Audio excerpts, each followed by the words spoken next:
Hello बालको, कैसे हो आप लोग। मैं आपका अपना अभय भाई आप लोगों का फिर से स्वागत करता हूं आपके अपने YouTube channel AR to Dust point पर।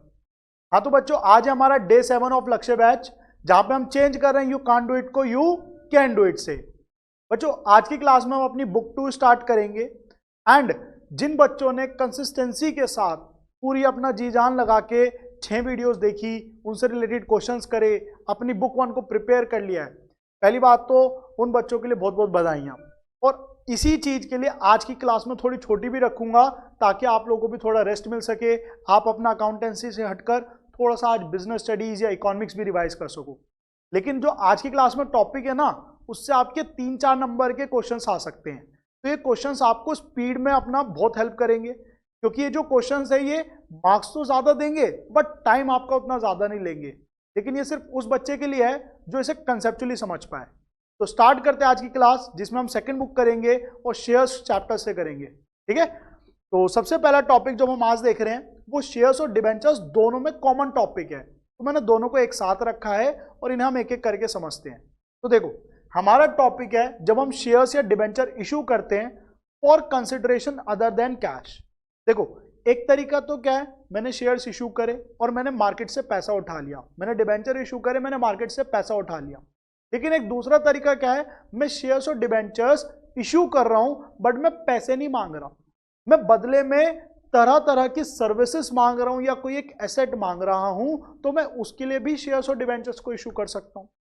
तो यहां पर हमारा वही हो रहा है और यहां पे हमारी 3 सिचुएशन बनती हैं। इसमें नंबर 1 है आपकी vendor, number 2 promoter and number 3 underwriter. तो अगर मैं बात करूं, मेरा ईदर ऑफ द चैप्टर हो, चाहे वो शेयर्स की बात करे या डिवेंचर्स की बात करे, इन तीनों ही केसेस में पहली एंट्री पे कुछ फर्क ही नहीं पड़ेगा। पहली एंट्री पे कोई फर्क नहीं पड़ेगा, वो शेयर्स या डिवेंचर से कुछ फर्क नहीं है। तो देखो, वेंडर की पहली एंट्री क्या आती है, जब हम एक एसेट खरीदेंगे तो एसेट बढ़ रहा है, तो वेंडर की पहली एंट्री आप देख सकते हो क्या लिखा है, asset account debited to vendor account, क्योंकि मैंने एक एसेट खरीदा, एसेट बढ़ रहा है और मेरी लायबिलिटी बढ़ गई टुवर्ड्स वेंडर। अच्छा, वेंडर की जब मैं बात करता हूं, वेंडर होता कौन है, सेलर होता है जो बेच रहा है। तो मैं यहां पर पूरा बिजनेस भी खरीद सकता हूं। तो अगर मैंने पूरा बिजनेस खरीद लिया तो मेरी एंट्री क्या आएगी, asset account debit to liability account debit to vendor account, क्योंकि जब मैं बिजनेस खरीदता हूं मैं बिजनेस के एसेट्स भी खरीदूंगा, लायबिलिटीज भी खरीदूंगा और वेंडर को तो मुझे पेमेंट करनी है, तो मैंने वेंडर को भी बढ़ा दिया। अब अगर ये एंट्री करते वक्त मैं देखता हूं ये मैच कर जाती है तो बहुत ही अच्छी बात है। लेकिन अगर ये मैच नहीं करती है तो इनमें से कोई एक चीज आएगी। डेबिट साइड अगर बैलेंस आता है तो हम उसे गुडविल कहेंगे, क्रेडिट साइड अगर बैलेंस आता है तो हम उसे कैपिटल रिजर्व कहेंगे। तो ये था हमारा वेंडर की एंट्री, पहली एंट्री। सेकेंड एंट्री को अभी हम थोड़ी देर में डिस्कस करेंगे। अगर वेंडर की जगह हम शेयर इशू करना या डिबेंचर इशू करना चाह रहे हैं टू आर प्रमोटर्स, तो क्या होगा। अब जैसे वेंडर तो सेलर है, प्रमोटर कौन है, तो प्रमोटर सिंपली वो व्यक्ति है जो बिजनेस को स्टार्ट करता है, जो बिजनेस की इनकॉर्पोरेशन करता है। तो वही तो होते हैं प्रमोटर्स, इनको फर्स्ट शेयर होल्डर भी कहा जाता है बिजनेस का। तो जो प्रमोटर है, बिजनेस स्टार्ट होने से पहले कुछ खर्चे अपनी जेब से पे करता है। क्यों, क्योंकि अभी कंपनी स्टार्ट ही नहीं हुई, कंपनी खुली नहीं, तो कंपनी के नाम पे खर्चा कैसे चढ़ा है, तो वो कुछ खर्चा अपनी जेब से पे कर देता है, जिसे हम कहते हैं प्रीलिमिनरी या इनकॉर्पोरेशन एक्सपेंस। तो यहां पर वही एक्सपेंस, उसी खर्चे को हमें प्रमोटर को पे बैक करना है। अब जब कंपनी खुली नहीं थी तो ये खर्चा अपना उसने अपनी जेब से पे कर दिया। अब कंपनी का जन्म हो गया तो उसने वो खर्चा उठाया और वो खर्चा कंपनी के नाम पे चढ़ा दिया, तो हमारा खर्चा बढ़ रहा है, इसलिए खर्चा डेबिट हो गया।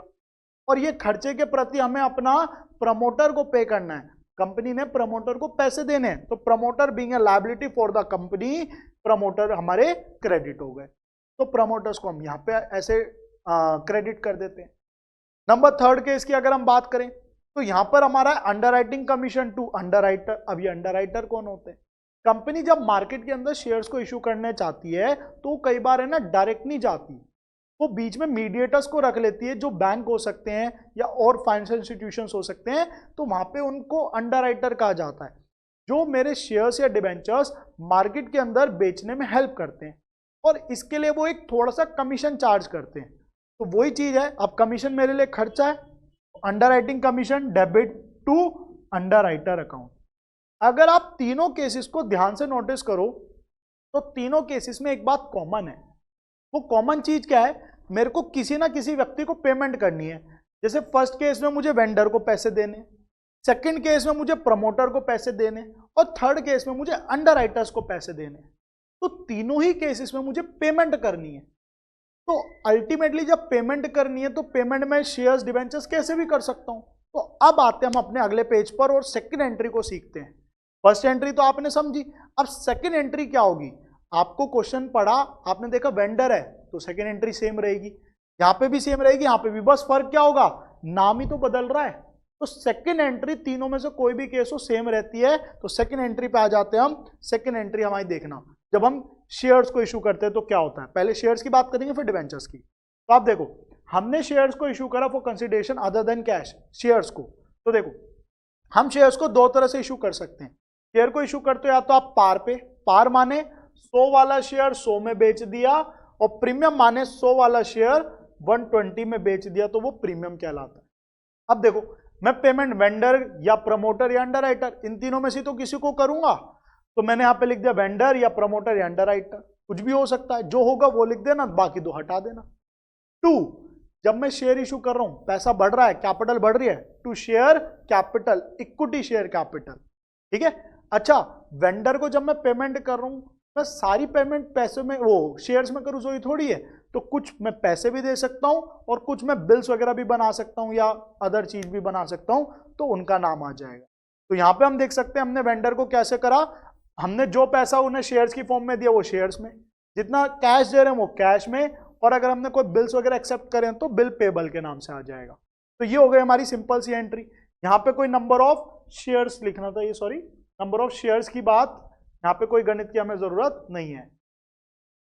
एक मिनट, ठीक है, यहां पे हमें इस चीज की कोई जरूरत नहीं है, कोई भी गणित की हमें जरूरत नहीं है। आगे बढ़ते हैं। अगर मैं प्रीमियम की बात करता हूं तो क्या होता है, तो यहां पर हम जब प्रीमियम पे इशू करते हैं तो मेरा क्या आ जाएगा, शेयर कैपिटल के साथ साथ एक और चीज आ जाएगी जिसे हम बोलते हैं सिक्योरिटी प्रीमियम अकाउंट। याद है ना, ये हम पढ़ चुके हैं। जब आप शेयर्स को पार पे इशू करते हो तो सिंपली शेयर कैपिटल आता है, जब प्रीमियम पे इशू करते हो तो शेयर कैपिटल के साथ साथ तो एक और चीज आएगी, सिक्योरिटी प्रीमियम आएगा। एंड बचा हुआ अगर हम कुछ बैंक या बिल पेबल के थ्रू पे कर रहे हैं तो वो भी आ जाएगा। अब यहां पे एक छोटा सा कैच है, वो याद रखना, जब हम प्रीमियम पे इशू करते हैं तो हमें यहां पे नंबर ऑफ शेयर्स, यहां पे आएगा कि नंबर ऑफ शेयर्स की कैलकुलेशन करनी पड़ेगी। और नंबर ऑफ शेयर्स निकालने की क्या कैलकुलेशन है, अमाउंट टू बी पेड, जितना भी पैसा मुझे पे करना है in form of shares, shares की फॉर्म में, divided by face value plus premium. भैया इसका मतलब समझाओ, चलो समझ लेते हैं।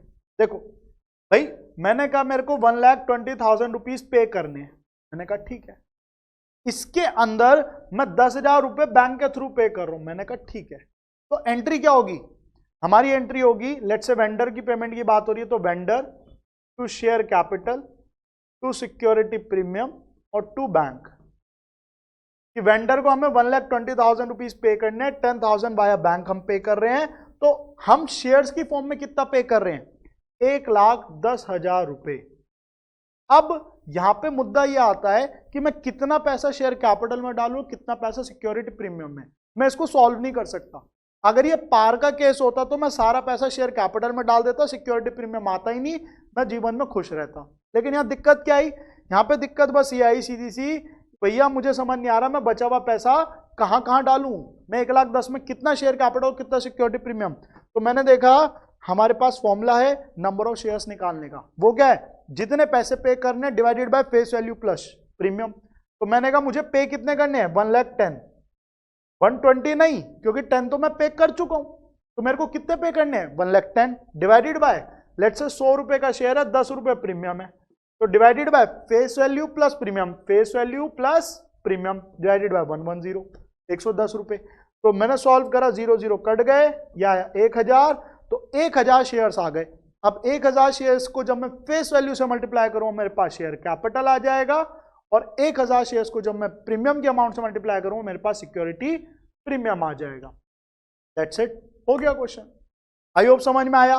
तो यहां पे हमने क्या करा, हमने सबसे पहले नंबर ऑफ शेयर्स की कैलकुलेशन करी। वो कैसे करी, हमने कहा amount to be paid divided by total issue price जो भी हमारा, तो वो था हमारा 100 प्लस 10 रुपीज का प्रीमियम। तो उससे हमने नंबर ऑफ शेयर्स निकाले पहले, देन नंबर ऑफ शेयर्स को हमने मल्टीप्लाई करा 100 से, यानी कि फेस वैल्यू से फॉर शेयर कैपिटल, एंड हमने मल्टीप्लाई करा प्रीमियम से फॉर सिक्योरिटी प्रीमियम। क्लियर है? आगे बढ़ते हैं। अब हम यही कंसेप्ट सीख रहे हैं अगर हम डिबेंचर इशू करते। तो देखो नाम ही तो बदल रहा है, शेयर की जगह डिबेंचर। तो यहां पे क्या हुआ, ध्यान देना, यहां पे क्या हुआ, डिबेंचर्स अगर हम पार पे इशू करते हैं तो शेयर कैपिटल की जगह बस परसेंटेज डिबेंचर लग गया ना। सेम ही तो एंट्री है जो आप पीछे पढ़ के आए। Vendor promoter underwriter either of the case, जो भी हमारा डेबिटेड 2% डिबेंचर की, मैंने डिबेंचर दिया। थोड़ी पेमेंट अगर मैंने नगद में कर दी तो बैंक, बिल पेबल इशू कराया तो बिल पेबल। अब ये पार के साथ साथ ये भी प्रीमियम पे होता है, तो सेम लॉजिक भाई, vendor promoter underwriter to percent debenture to security premium, और अगर कुछ पेमेंट में बैंक या बिल पेबल के थ्रू कर रहा हूं तो वो आ जाएगा। ध्यान देना, अब यहां पे भी सिक्योरिटी प्रीमियम है तो यहां पे भी हमारा क्या हो जाएगा, नंबर ऑफ डिबेंचर निकालने का कंसेप्ट आएगा। तो नंबर ऑफ डिबेंचर कैसे निकलेंगे, same logic, amount to be paid divided by face value plus premium, बिल्कुल सेम कंसेप्ट है। सिर्फ जो डिफरेंस है वो क्या है, वहां पे शेयर कैपिटल वर्ड यूज हुआ था और यहां पे परसेंट डिवेंचर, सिर्फ ये माइनर सा डिफरेंस है और कुछ है ही नहीं डिफरेंस। तो बड़ा सिंपल क्वेश्चन आता, 3 नंबर फ्री के हैं ये। आपने क्वेश्चन पढ़ा, एंट्री करी, काम खत्म, 2 से 3 एंट्री में आपको पूरे मार्क्स मिल जाएंगे। इतना पट्टू क्वेश्चन है। अब यहाँ पे अच्छा, बस यहाँ पे घुमा देंगे, नॉर्मली पार वाला ना देके प्रीमियम या डिस्काउंट देते हैं, तो हमें इस चीज को सीखना है बस। अब डिबेंचर्स तो पार प्रीमियम के साथ साथ डिस्काउंट पे भी इशू होते हैं।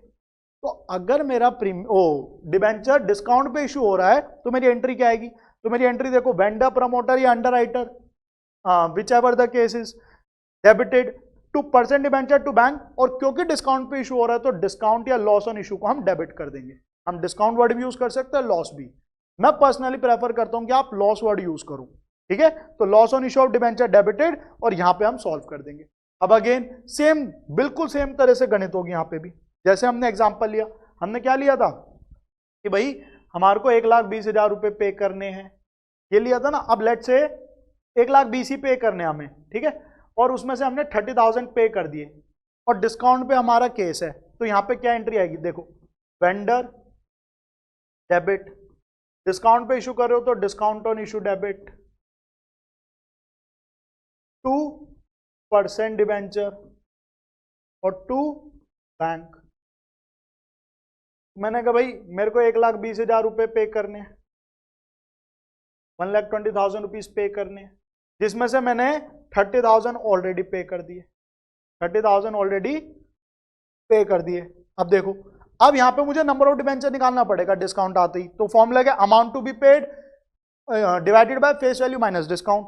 तो मैंने कहा मुझे पे कितना करना है, 90,000 डिवाइडेड बाय 100 का डिबेंचर, 10 का डिस्काउंट है लेट से, तो 90,000 डिवाइडेड बाय 90 रुपए, तो नंबर ऑफ डिबेंचर्स कितने आ गए, 1000। तो अब देखो सेम लॉजिक, 1,000 को मैं मल्टीप्लाई करूंगा फेस वैल्यू से तो ये आ गया 1,00,000 रुपए, 1,000 को मैं मल्टीप्लाई करूंगा डिस्काउंट के अमाउंट से तो डिस्काउंट आ जाएगा जो कि 10,000 रुपए, 130 130 मैच कर गया, हो गया काम।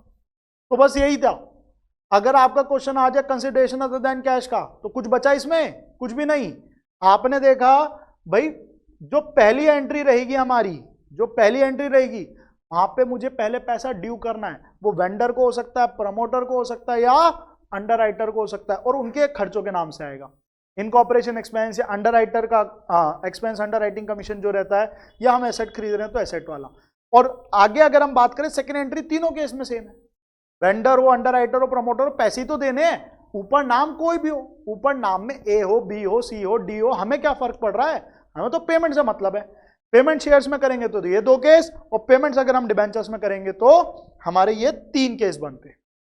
तो ये था हमारा अभी थोड़ा सा टॉपिक। तो आगे बढ़ते और एक छोटा सा टॉपिक और करते हैं आज की क्लास का। तो देखो अगला टॉपिक जो हम आज उठा रहे हैं वो है हमारा forfeiture and reissue of shares. ये टॉपिक मैंने डिटेल में वैसे आपको शेयर्स वाली वीडियो भी बना रखी है, उनकी भी प्लेलिस्ट है, तो वहां से आप और डिटेल में पढ़ना चाहो पढ़ सकते हो। बाकी आज की क्लास में मैं थोड़ा सा एक ओवरव्यू दे रहा हूं, और ये भी इंपॉर्टेंट है। अगेन ये 3 से 4 नंबर का आएगा, बहुत फट्टू क्वेश्चन आएगा। अगर जिस बच्चे को ये कंसेप्ट आता है ना, वो इस कंसेप्ट को लेस देन 5 मिनट्स के अंदर कर सकता है विद प्रेजेंटेशन। प्रेजेंटेशन के साथ साथ आप इसे 5 मिनट के अंदर कर दोगे और आपको 3 नंबर मिल जाएंगे बड़े प्यार से। तो देखना, ध्यान से देखना बच्चों, फोरफीचर एंड रीइश्यू की बात हो रही है। फोरफीचर का मतलब क्या होता है? शेयर्स को जब्त करना। अच्छा, जब्त क्यों करते हैं? अगला बंदा पैसे नहीं दे रहा, मैं मांग रहा हूं भाई पैसे दे दे दे दे, कंपनी मांगती है ना पैसे, जब इंस्टॉलमेंट में होता है। कंपनी कह रही है मेरे 10 रुपए थे, 10 में मैंने 4 रुपए मंगाए, 5 रुपए मंगाए, इसने तो मेरे 2 रुपए दिए ही ना। अब वो पैसे देने को तैयार नहीं, तो कंपनी ने क्या कहा, भाई अब मैं तेरे शेयर्स कर रही हूं जब्त। तो यहां पे जब्त करने की बात हो रही है, ठीक है। रीइश्यू मतलब जो शेयर जब्त हो गए उन्हें रीइश्यू। तो इस पूरे कंसेप्ट में मेरी 3 एंट्री रहती है, जिसमें पहली एंट्री है शेयर्स को जब्त करने की, जिसे हम कहते हैं फोरफीचर ऑफ शेयर्स। तो शेयर को जब्त करने की बड़ी सिंपल सी एंट्री, क्या एंट्री है? Share capital account debit to share forfeiture account to calls in arrear, और सिक्योरिटी प्रीमियम भी लिखा है। अब यहां पे कंसेप्ट क्या है? शेयर कैपिटल में क्या आता है? जितने पैसे मंगवा लिए, अंग्रेजी में इसे कॉल्ड अप कहते हैं। भाई 10 रुपए का शेयर है, मैंने 8 रुपए मंगवाए, इसके शेयर्स में जब्त कर रहा हूं, उस व्यक्ति से मैंने 8 रुपए मंगवाए, तो यहां 8 रुपए से एंट्री आ जाएगी।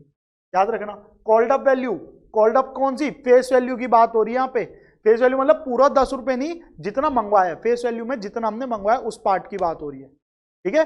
तो मैंने 8 रुपए मंगवाए तो 8 रुपए आ गए। हिंदी में भी लिख रखा है, इसे ध्यान से समझना, जितने पैसे मंगवा लिए, तो मैंने मंगवाए 8 रुपए तो 8 रुपए आ जाएगा। और फीचर में क्या आता है? जितने पैसे मिल गए, जितने पैसे मिल गए जो पेड अप है, अगले ने मुझे 8 रुपए में से 6 रुपए दे रखे हैं, तो 6 रुपए यहां जाएंगे। भाई सीधी सी बात, मैंने कहा मैंने 8 रुपए मंगवाए, अगले ने मुझे 6 रुपए दे रखे हैं, कॉल्स इन एरियर, जो मुझे ना मिला। तो देखो जो नहीं मिल पाया, जो नहीं मिला भैया वो यहां लिख दो, नॉट येट रिसीव। तो 6 2 8। तो भैया ये सिक्योरिटी प्रीमियम किस बात का? सिक्योरिटी प्रीमियम की सीधी सी लाइन बताई है मैंने। सिक्योरिटी प्रीमियम मिल जाए तो चुप, ना मिले तो ढिंडोरा पीट दो। अगर प्रीमियम मिल जाए तो चुप, ये मिल गया, अरे साइड में जेब में रखो, टेंशन मत लो। अगर ना मिले तो ढिंडोरा पीट दो, अरे यार मेरा प्रीमियम भी नहीं दे रहा। कंपनी ऐसे कहेगी, कंपनी कहेगी मेरा प्रीमियम भी नहीं दे रहा, मेरा प्रीमियम दे भाई, चिल्ला चिल्ला के कहेगी, तो सिक्योरिटी प्रीमियम हो जाएगा डेबिट। आया ना समझ? तो ये था हमारा।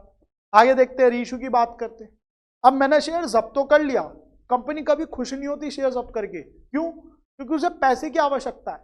तो वो क्या करती है, जो शेयर जब्त करे इसे वापस से मार्केट में रीइश्यू कर देती है। अब रीइश्यू करने की एंट्री, भाई रीइश्यू कर रही है, पैसा उठा रही है, तो बैंक डेबिट, पैसा आ गया। तो शेयर कैपिटल, कैपिटल वापस से बढ़ गई, यहां पे कैपिटल घट गई थी, अब कैपिटल वापस से बढ़ गई, तो शेयर कैपिटल क्रेडिट हो गया। अगर ये दोनों मैच कर जाए बहुत ही बढ़िया। मैंने कहा नहीं यार मैच नहीं कर रहा, मैंने 10 वाला शेयर 8 में दिया, पहली सिचुएशन 10 वाला शेयर 8 में बेच दिया, 2 का डिस्काउंट हो गया, शेयर फॉर फीचर डिस्काउंट दिखा दो। अगर 10 वाला शेयर 12 में बेच दिया तो 2 का फायदा हो गया, सिक्योरिटी प्रीमियम क्रेडिट कर दो, सीधी सी बात।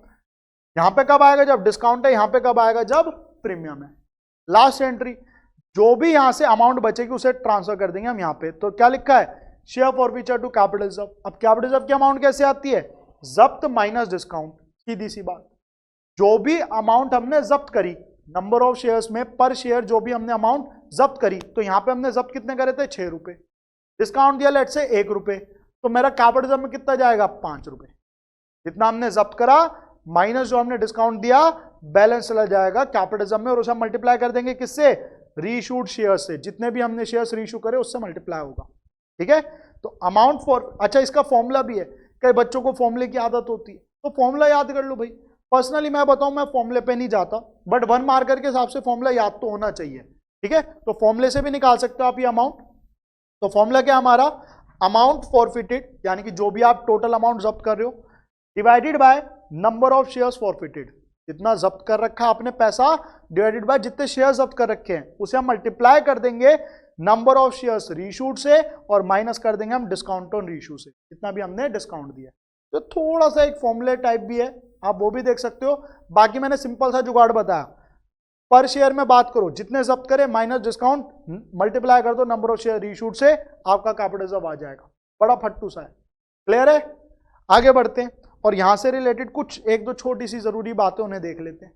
तो पहला, जो मैक्सिमम परमिसेबल डिस्काउंट है, अच्छा ये जरूरी बातें कहां काम आएंगी? 1 मार्कर्स में। तो मैक्सिमम डिस्काउंट जो हमें अलाउड है, जो हमें अलाउ कर रखा है, वो कितना है? वो है हमारा जितना हमारा जब्त है। तो जैसे मैंने कहा था 10 रुपए का शेयर है, 6 रुपए हमने जब्त कर लिए, 10 रुपए का शेयर 6 रुपए हमने जब्त कर लिए, तो मैक्सिमम डिस्काउंट रीइश्यू के टाइम में कितना दे सकता हूं? 6 रुपए। उससे ऊपर नहीं दूंगा मैं डिस्काउंट, ठीक है। तो मैक्सिमम डिस्काउंट हमारा कितना होगा 6 रुपीज का।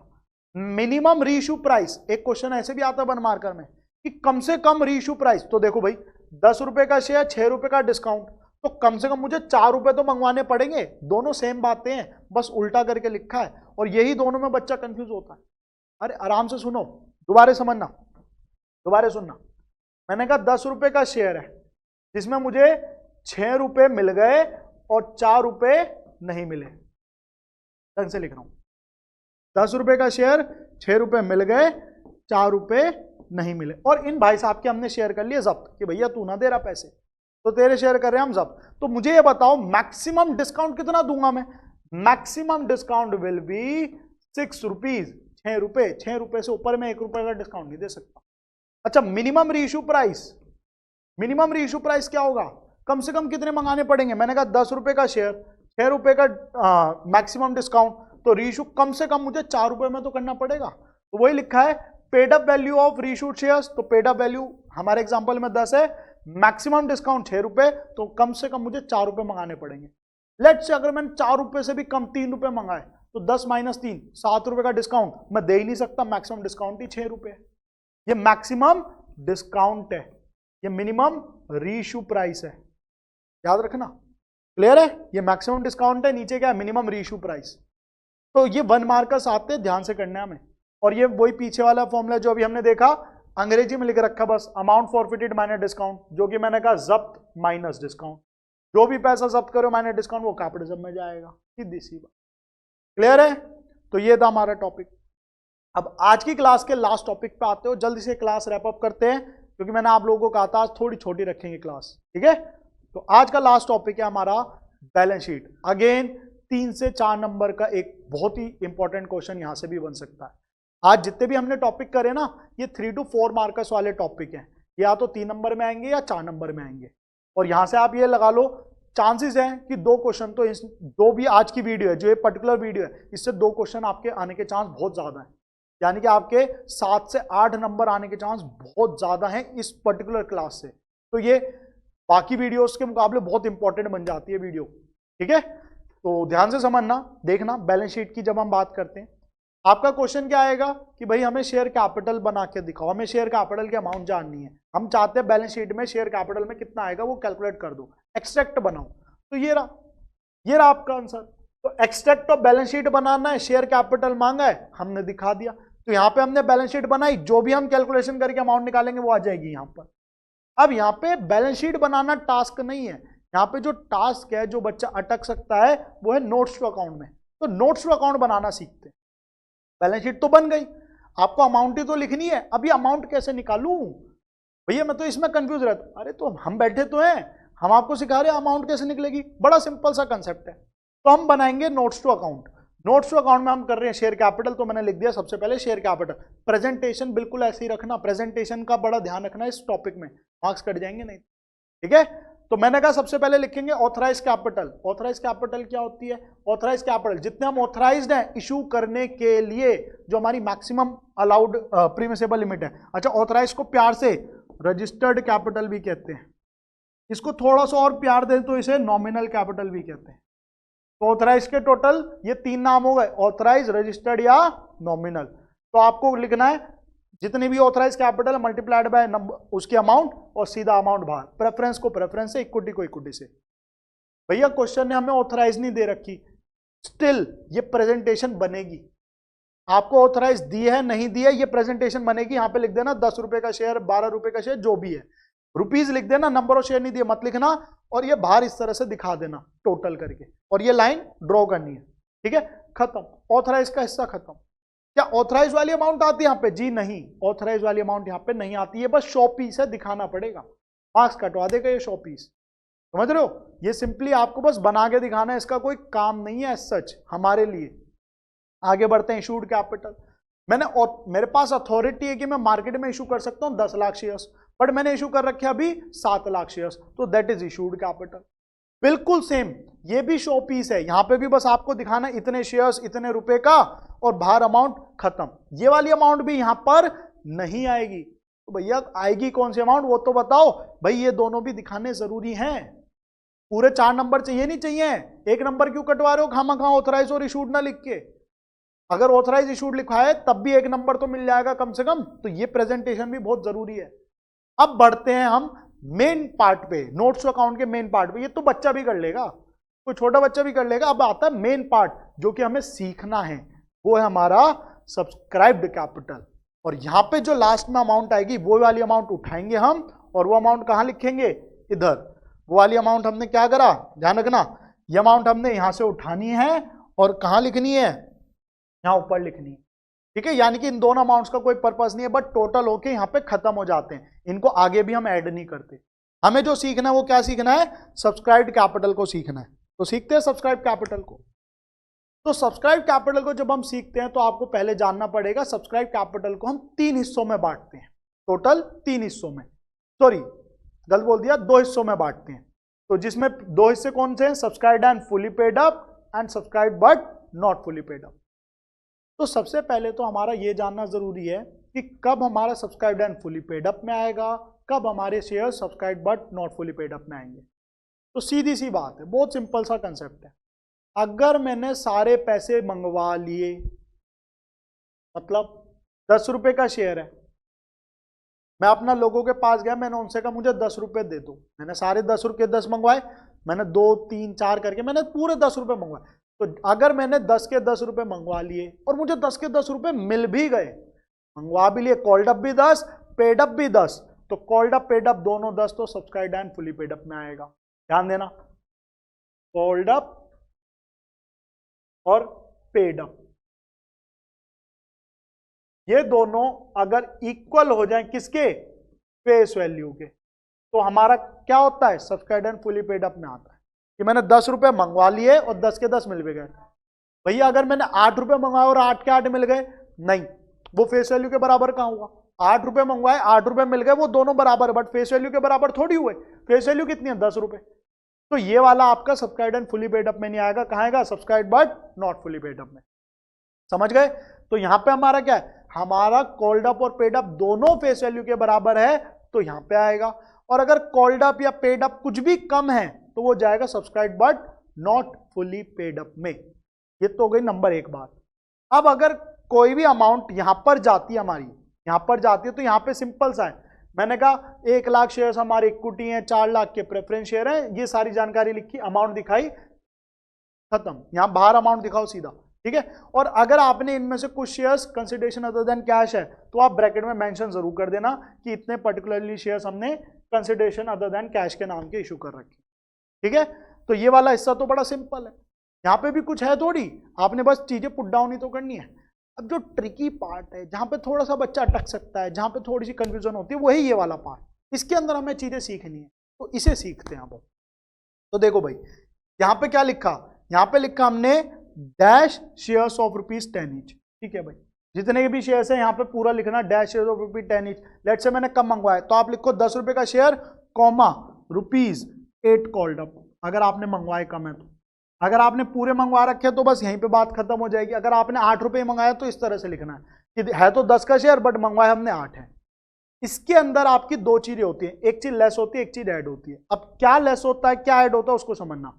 लेस में देखें, अच्छा देखो मैं नीचे कर रखा है सेपरेट, मैं खुद ही भूल जाता हूं, ठीक है। मैंने सेपरेट कर रखा, अगर यहां पूरे 10 रुपए मंगवा रखे तो 10 रुपए मंगवा के 10 में से 8 मंगाया तो ये केस, मतलब ये सेम ही चीज है, बस मैंने सेपरेट कर दी। तो देखो, less calls in arrear at forfeited, अगर ऊपर वाला समझ आ गया तो नीचे वाला बिल्कुल सेम है, कुछ अलग नहीं है, सेम ही बात लिखी है। तो यहां पे क्या लिखा?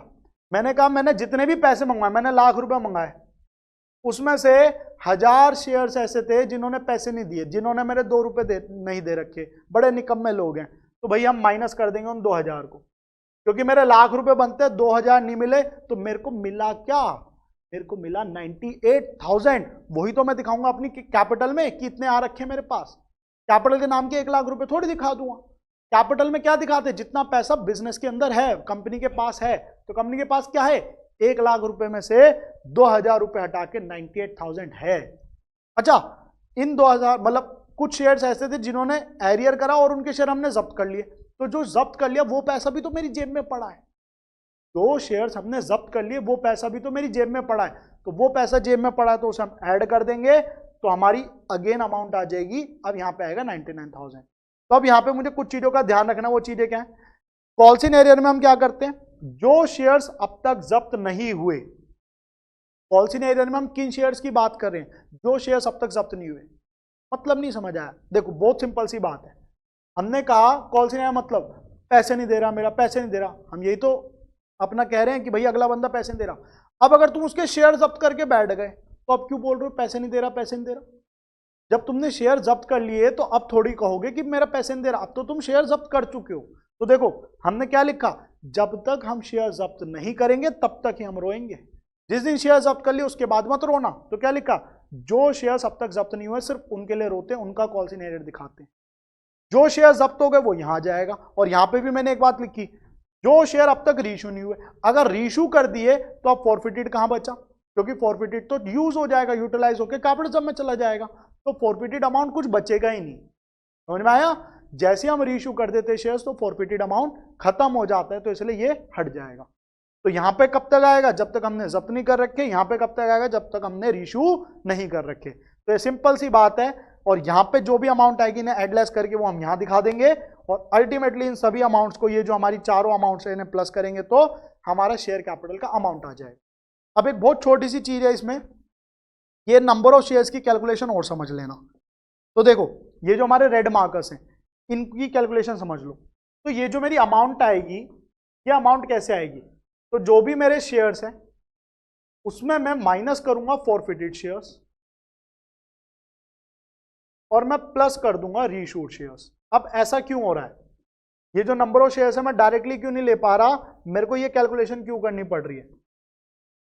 तो ये सिंपल सा रीजन है भाई, जो आपके शेयर्स थे उसमें से आपने अगर कुछ शेयर्स जब्त कर दिए तो वो शेयर्स ही खत्म हो गए ना, मार्केट में बचे ही नहीं।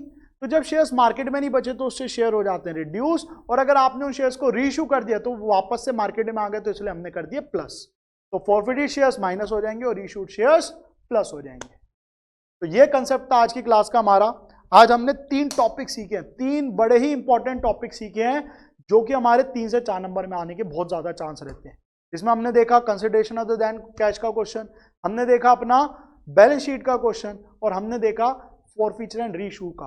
और फॉरफीचर रीइश्यू वाले पार्ट से आपके 1 मार्कर भी आने के चांस है 1 से 2, तो ये बहुत इंपॉर्टेंट हो जाता है। आज की क्लास ये समझ लो, अगर हम सम अप करें तो 10 नंबर तक आपको दिला सकते हैं आज की पर्टिकुलरली क्लास। ठीक है, तो अगर कहीं भी कोई डाउट, दिक्कत, परेशानी है या कोई टॉपिक है जो आप चाहते हो थोड़ा सा और इलैबोरेट हो जाए, या और भी कोई हेल्प चाहिए, तो आप लोग मुझे बताना टेलीग्राम ग्रुप के माध्यम से या यूट्यूब पे कमेंट भी कर सकते हो आप। ठीक है बच्चों, तो मिलते हैं आप सभी से नेक्स्ट क्लास में। अपनी तैयारी जोर शोर से रखना, ठीक है, और कहीं भी कोई डाउट, दिक्कत आए तो आप याद रखना कहाँ पे आना है आपको। बाय बाय, जय हिंद।